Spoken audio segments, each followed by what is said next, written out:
আসসালামু আলাইকুম। আমি ডাক্তার জাকির হোসেন, বিএইচএমএস সরকারি হোমিওপ্যাথিক মেডিকেল কলেজ। আজকে একটা অভিজ্ঞতার কথা শেয়ার করব।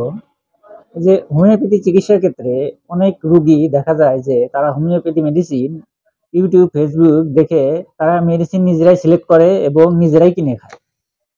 যে নিজেরাই মেডিসিন সিলেক্ট করা এবং নিজেরাই কিনে খাওয়া, এটা কিন্তু হোমিওপ্যাথির ক্ষেত্রে খুবই মারাত্মক একটা বিষয়।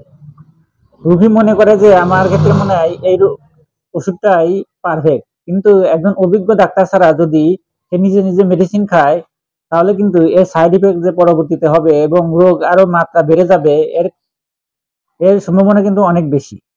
এক্ষেত্রে একটা রোগীর কথা বলি। একটা রোগী স্কিন ডিজিজের রোগী ছিল এবং এই রোগী কিছুদিন চিকিৎসা করার পরে অনেক ইমপ্রুভ হচ্ছিল। তো ওই রোগীকে আবার প্রেসক্রিপশন দেওয়া হয়েছিল। আমি যে মেডিসিনটা দিয়েছিলাম, উনি ওইটার পাওয়ার 50,000 পাওয়ার কিনে নিয়ে যায় 2-3 দিন সেই খাইছে। এরপরে এমন বৃদ্ধি হয়েছে সমস্ত শরীর পচে গেছে। পরবর্তীতে যখন আসছে, তখন জিজ্ঞেস করা হলো যে আপনি কি ওষুধ কি ঠিক মতো খেয়েছিলেন? সে বলছিল হ্যাঁ, ওষুধ তো ঠিক মতো খাইছি। যে আর কোনো কাজ করেছিলেন? যে ওষুধ তো আমার শেষ হয়ে গেছিল, তখন আমি আপনার প্রেসক্রিপশন দেখা আপনি যে মেডিসিন দিয়েছিলেন সেটার সর্বোচ্চ পাওয়ার কিংবা আর একটু কম পাওয়ার 50,000 পাওয়ার একটা মেডিসিন নিয়ে যা খাইছি। পরবর্তীতে এই রেজাল্ট। এই যে একটা যে মেডিসিন সিলেক্ট যদি ঠিক হয়, পাওয়ার যদি ঠিক না হয়, এটা রোগ কিন্তু বাড়তেই পারে এবং এটা মারাত্মক পর্যায়ে চলে যেতে পারে। সেজন্য বলবো যে হোমিওপ্যাথি চিকিৎসার ক্ষেত্রে অবশ্যই অভিজ্ঞ ডাক্তারের শরণাপন্ন হয়ে চিকিৎসা নিতে হবে।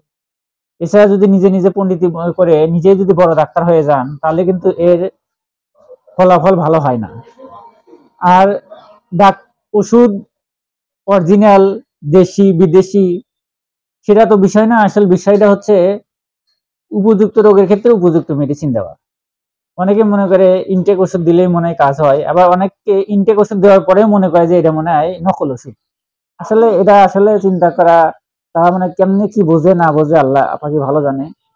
সেজন্য সব ক্ষেত্রেই কিছু কিছু ক্ষেত্রে অবশ্যই আপনাকে কিছু রুলস ফলো করা দরকার। বিশেষ করে হোমিওপ্যাথি চিকিৎসার ক্ষেত্রে একজন ডাক্তার যখন 6 বছর পড়াশোনা করে,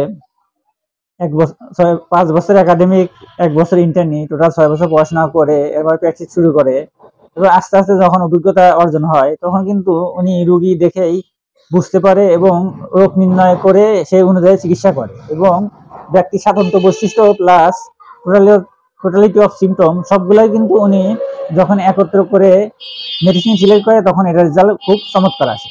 সেজন্য বলবো আপনার সমস্যার সমাধানের জন্য অবশ্যই অভিজ্ঞ হোমিও ডাক্তারের শরণাপন্ন হয়ে চিকিৎসা করবেন। নিজে নিজে পণ্ডিতি না করে অবশ্যই ডাক্তারের কাছে গিয়ে চিকিৎসা করবেন। আর কোনো সমস্যা হলে আমাদের জানাতে পারেন, মেসেজ কল করতে পারেন, আমাদের ফলো করে রাখেন। ইনশাল্লাহ বিভিন্ন সময় বিভিন্ন চিকিৎসা এবং বিভিন্ন রোগ নিয়ে আলোচনা করি। আপনাদের ভালো মন্দ অবশ্যই আমাদের জানাবেন। আসসালামু আলাইকুম।